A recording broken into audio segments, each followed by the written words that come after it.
101,4 RDS FM. Kita sapa dulu beliau Ustazah Fida. Assalamualaikum warahmatullahi wabarakatuh, Ustazah Fida. Waalaikumsalam warahmatullahi wabarakatuh. Alhamdulillah. Ustazah, gimana kabarnya pagi ini, sehat? Alhamdulillah, dalam keadaan iman Islam sehat. Alhamdulillah. Baik, pagi ini kita mengganggu waktunya sedikit RDS FM Solo, Ustazah. Kita membahas ini yang sedang viral juga ini media sosial terkait dengan fenomena child free begitu di kalangan milenial. Setelah kemarin seorang YouTuber Indonesia yang bernama Gita Savitri begitu ya sempat viral dengan pernyataannya tidak ingin memiliki anak. Katanya ini merupakan anti aging alami dan sebagainya. Nah, kalau Ustazah sendiri melihat fenomena ini seperti apa ini, Ustazah? Iya, Bismillahirrahmanirrahim. Assalamualaikum warahmatullahi wabarakatuh. Untuk semua sahabat RDS. Ya, Alhamdulillah kita masih bisa berbincang ya untuk masalah-masalah umat yang tentu saja kompleks ya, Mas Gunawan. Dan semakin mendekati akhir zaman ini, betul. Tema-tema penyimpangan akan semakin banyak ya. Ya. Dan itu memang sangat menguji mindset kita sebagai seorang muslim ya. Jika kita memandang sesuatu berdasarkan dengan logika, dengan hawa nafsu kita, dengan kesulitan-kesulitan yang subjektif sebenarnya ya, yang dirasakan oleh setiap manusia tentu berbeda-beda ya. Tetapi kita harus yakini bahwa di dalam kehidupan ini ada 3 hal yang tidak boleh berubah dan benar-benar harus kita pegang. Yang pertama memang akidah kita, yang kedua fitrah, yang ketiga kitabullah ya. Kalau dibalik ya, yang pertama akidah, kitabullah, kemudian fitrah. Tentu itu menjadi menjadi 3 poin yang harus dipegang seorang mukmin pada hari ini, pada zaman ini, termasuk generasi kita. Dan mentransfer 3 pemahaman itu kepada generasi milenial, generasi Z, generasi Alpha dan sebagainya nanti tentu tidak mudah ya, karena kita berpacu dengan informasi yang begitu cepat, gitu ya. Ada kemudian penurunan semangat belajar, semangat ikro, ya kan, semangat menulis, semangat literasi di kalangan generasi muda ini yang menjadi salah satu hambatan sebenarnya untuk kita membincangkan hal-hal serius dengan mereka. Ini real gitu, bahwa kemudian mereka menanggapi sesuatu yang viral sebagai dalam tanda kutip agama baru gitu ya, atau menanggapi tokoh-tokoh yang menjadi idola mereka sebagai Tuhan-Tuhan baru, dalam artian Tuhan-Tuhan kecil ya, yang mereka ikuti, yang mereka anut. Itu tentu saja harus kita hadapi. Itu yang jadi tidak bisa steril gitu ya, Mas Imawan. Kita melihat generasi muda kita tidak bisa steril. Nah, kalau menurut pandangan saya ya dikembalikan tadi. Misalnya akidah kita ya tentu saja mengajarkan bahwa berketurunan, berkeluarga itu menjadi sesuatu yang sangat urgen di dalam agama kita, itu kan. Bukan sekedar suka tidak suka ya, tetapi diberikan kepercayaan oleh Allah, menjadi salah satu tanda-tanda kekuasaan Allah, itu kan keren banget. Jadi akidah inilah yang kita pegang. Gimana sih disinkronkan dengan akidah? Oh, nggak relate, ya udah skip. Harusnya kan begitu ya sikap seorang muslim. Betul. Jadi harusnya seperti itu. Harusnya. Nah, nanti kita bicara kenapa hal ideal itu nggak bisa terjadi. Kemudian misalnya healthy dimasukkan ke dalam kitabullah, ya sudah jelas kitabullah menyuruh begini, ya, bahwa anak-anak kita, keturunan dan sebagainya ini menjadi salah satu sebenarnya investasi akhirat buat kita, gitu ya. Juga menjadi satu penerus generasi kita. Gimana para nabi berdoa ya, sampai mencemaskan keadaan umat ketika tidak berketurunan. Ya. Jadi kalau kita melihat bahwa hidup ini punya misi, on mission, pasti kita pingin dong punya keturunan. Nah, gitu loh. Iya, betul. Itu tuh di kitabullah kan ada ya, bagaimana Zakaria, bagaimana Ibrahim, bagaimana semuanya berpikir bagaimana mereka mendapatkan keturunan, berdoa dan sebagainya.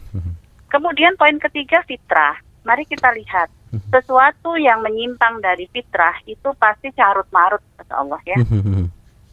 Jadi kalau seseorang itu sudah menyimpang, keadaan itu sebuah keadaan itu menyimpang dari fitrah, tentu akan carut marut, gitu. Furuto, nggak jelas, gitu ya.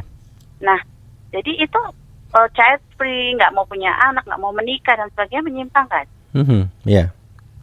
Nah, ya kan. Kemudian apakah setelah itu selesai? Tidak. Ada persoalan berikutnya, perzinahan, ya kan? Ada persoalan karena fitrah ini harus disalurkan di dalam Islam. Fitrah ini harus dibingkai, gitu ya. Misalnya kita bicara nih sama anak muda, anak-anak kita, aku jatuh cinta, gitu ya. Aku jatuh cinta nih sama seseorang, tapi aku gak mau menikah, ribet punya anak. Umi anaknya 6, misalnya anak saya lihat saya nih. Umi anaknya 6, ribet banget gitu ya. Kayaknya aku besok anakku 3 aja deh, misalnya begitu. Kita nggak gitu ya. Kamu ini nggak perlu begitu. Oh ya 3, masya Allah, insya Allah 3 jadi anak-anak soleh. Jadi generasi sekarang generasi yang sangat realistis, betul nggak? Generasi sekarang generasi yang menghitung benefit ya. Nah tentu berbeda gitu keadaannya dengan generasi-generasi terdahulu. Maka gimana sih supaya kita itu tidak kalah menarik dengan isu-isu yang menyimpang dan sebagainya? Ya kita mulai berbicara dengan anak-anak kita itu pembicaraan yang serius ya, Mas Yon. Kita kan sering menganggap masih kecil gitu ya, masih kecil. Ngapain sih ngomongin akhir balik? Nanti kan jalan sendiri. Ngapain sih ngomongin pernikahan? Gitu. Padahal itu hal penting begitu sebenarnya ya. Penting. Jadi maka di dalam Islam itu kedewasaan itu berbanding lurus sebenarnya dengan balik ya. Cuman kan sekarang tidak begitu. Baliknya dipercepat, tapi akhirnya tidak dipacu dengan persoalan, dengan berpikir dan sebagainya. Nah, makanya kemudian anak-anak kita melihat referensi yang lain, yang lagi viral, yang lagi. Nah, itu bagaimana orang tua, guru, pendidik menjadi idol sebenarnya untuk anak-anak kita ini supaya ngobrolnya nyambung, begitu. Oke, itu kita bicara secara normalnya semacam itu, harusnya menikah, kemudian punya anak dan sebagainya. Tapi sekarang ada fenomena itu.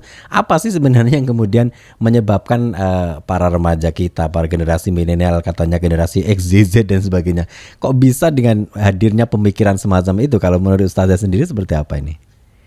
Ya mungkin ada banyak faktor ya. Mereka melihat mungkin fenomena perceraian dari orang tua mereka. Mereka melihat mungkin para itu juga para selebgram, selebritis bahkan influencer gitu, itu ya. yang udah punya apa-apa aja gitu ya, bercerai, kurang apa coba, nah gitu. Jadi kekritisan ini tidak bisa kita bendung, Mas Yon. Jadi ini menjadi contoh real nih di dalam keluarga kita, di dalam keluarga besar kita gitu ya, di dalam obrolan-obrolan kita. Saya punya anak, sahabatnya orang tuanya bercerai, divorce. Kemudian sahabatnya bilang, aku nggak mau menikah lagi deh, aku nggak mau menikah deh besok, orang tua aku aja cerai, gitu ya, ribet banget dan sebagainya. Itu sampai ke saya, kami ngobrol akhirnya gitu. Jadi kalau yang seperti itu ya harus kita katakan dengan jelas, itu nggak benar gitu. Itu nggak sesuai dengan tadi referensi-referensi kita. Apakah tidak memaksakan kehendak? Tidak. Untuk hal-hal ya, orang tua ini sering ya pengguna pendidikan laissez-faire gitu, membiarkan aja gitu. Padahal sebenarnya remaja kita ini anak yang sebenarnya harusnya sudah dewasa tapi nanggung, betul nggak? Betul. Nah, kita ini ada di posisi ini. Jadi kalau di dalam Islam itu kan sebenarnya tidak mengenal usia ya dalam pendewasaan. Jadi begitu dia ihtilam, begitu dia haid, mimpi basah, maka dia punya kewajiban syariat. Tanggung jawab sendiri ya, begitu kan? Ya. Kewajiban syariat dan kewajiban muamalat. Nah, kenapa anak-anak kita ini kemudian masuk ke situ, kemudian memilih itu? Karena kita terlambat nih mengenalkan, mengkondisikan anak-anak kita. Mungkin termasuk anak saya juga. Ya, saya juga mengalami itu loh. Sudah balik ternyata anak saya. Tapi kenapa belum dewasa? Oh, ternyata. Nah, ini orang tua dan guru harus masuk di ruang-ruang kosong. Gitu ya. Kemudian memperlihatkan teladan yang baik. Ini mau tidak mau. Jadi makanya sekarang kan relate ya Mas. Jadi antara yang seberang sana menggaungkan child free dan sebagainya, yang sebelah sini menggaungkan ketahanan keluarga. Ya memang akan selalu begitu. Kalau saya boleh menggarisbawahi nih Ustazah, kalau saya boleh menggarisbawahi, berarti para remaja kita, anak-anak kita hari ini krisis keteladanan begitu Ustazah. Betul. Jadi mereka tidak lagi mau ngobrol sama orang tuanya ya karena merasa orang tuanya toksik. Nah, ini kan juga yang dimasukkan di dalam Ghosul Fikr itu kan begitu ya. Dinasehatin orang tuanya, orang tuaku kuno, orang tua toksik, begini. Mereka akhirnya mencari sendiri nih. Mereka ngobrol-ngobrol sendiri, mencari simpulan sendiri. Oh ya, berarti kalau orang tua aku besok ngomong kayak orang tua temanku itu, nggak perlu aku taatin deh, karena itu toksik. Nah, maka diteladani. Maka yang harus berubah memang orang tua. Mari kita berikan teladan yang baik di dalam keluarga kita.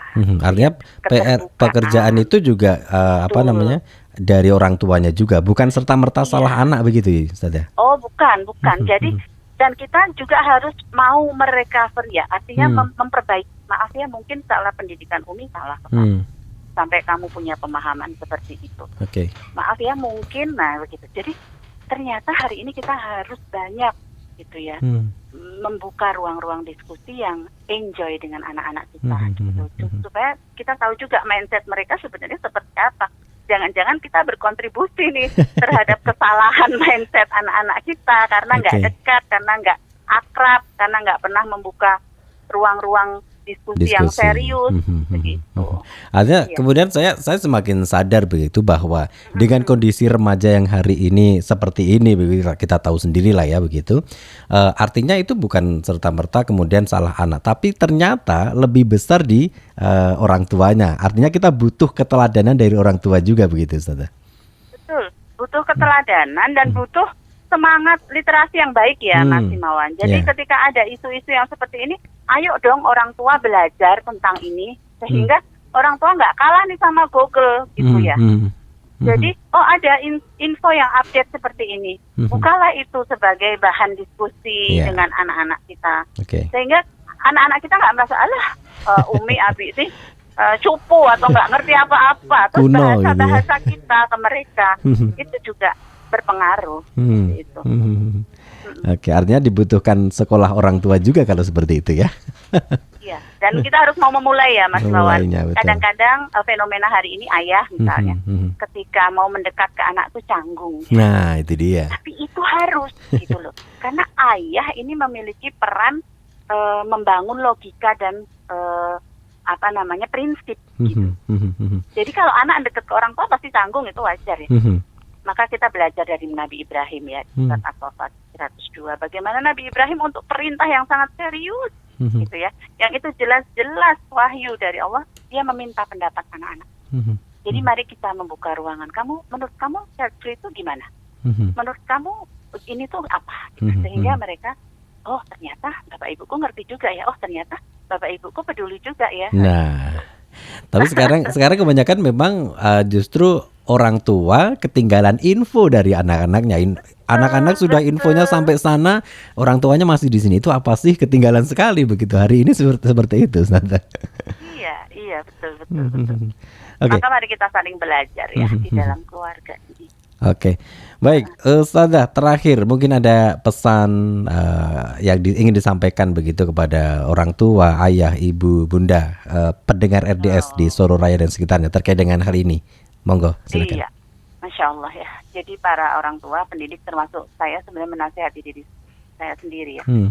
Tidak ada seseorang yang steril di dalam dunia ini. Artinya keburukan dan kebaikan, kebatilan dan kebenaran itu akan selalu ada di dalam kehidupan kita. Maka yang paling penting sebenarnya bukan kita hanya mengutuk keburukan ya, tetapi mari kita menyalakan lilin ya kan.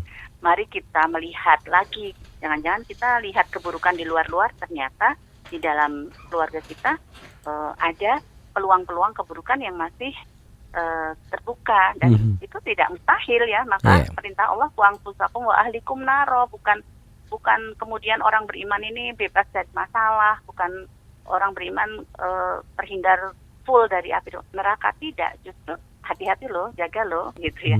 Termasuk mungkin saya pun mengalami itu. Jadi segala persoalan kita hari ini mari kita melihat dari perspektif yang bijaksana dan bijaksini ya Mas Imam. Jadi bijaksana, dan kita juga melihat anak kita ini sebenarnya kebutuhannya apa, generasi muda kita ini sebenarnya kebutuhannya apa, kenapa sampai begini, kenapa sampai bisa begitu. Nah itu mari kita ontai lagi gitu ya, kemudian memperbanyak ruang-ruang diskusi seperti ini, dan juga saling bersinergi lah, orang tua, pendidik, semua harus memiliki visi mendidik, dan mendidik itu tentu saja proses ya, bukan sesuatu yang instan. Begitu. Baik, terima kasih Ustazah Fida, luar biasa ilmunya hari ini. Masya Allah, Saya yakin RDS tambah berkah. Saya yakin hanya waktu 15 menit sangat kurang sekali Ustazah. Ini harus kita sambung lagi di next time, harus ada full waktu untuk sekolah orang tua khususnya bersama Ustazah. Insya Allah panjang umur sehat. Insya Allah, amin amin. Baik, terima kasih Ustazah, sehat terus sekeluarga, insya Allah, amin. Assalamualaikum warahmatullahi wabarakatuh. Waalaikumsalam warahmatullahi wabarakatuh. Indahnya hidup dengan syariah, mendidik jiwa dengan ibadah. Radio Dakwah Syariah, satu suara untuk dunia.